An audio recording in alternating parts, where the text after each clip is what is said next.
So now we're going to format our web page.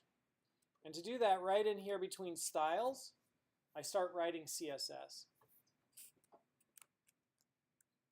And to write CSS here, I have my rule set. A rule set is made up of selectors. So my first selector, I'm going to do and then a code block, a declaration block.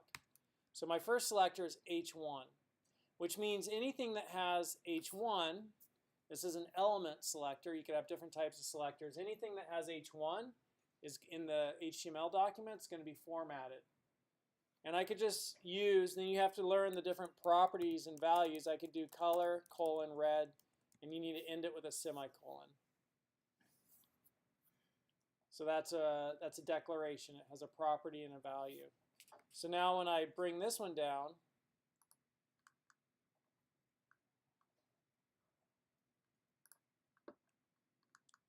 and show in Finder, get rid of the old one, change this to HTML, use HTML, open it up. Now it made that red. Okay? And the reason we like to have our CSS over here and our HTML over here is because we can make style sheets which are then applied to many different pieces of HTML. Somebody's at my office door. Don't know who that is. Hmm? No, it's fine, thanks.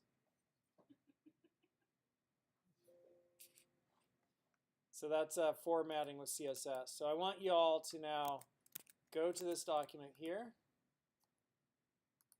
and I'll share this link, copy link. Well, it's the same one as before. And you know, just look at that and then format something on your page using an element selector, okay? And so we used an element selector. Let me put that in there. So we're selecting an element selector, right? H1 is an element. Cool? So let's take 10 minutes and do that.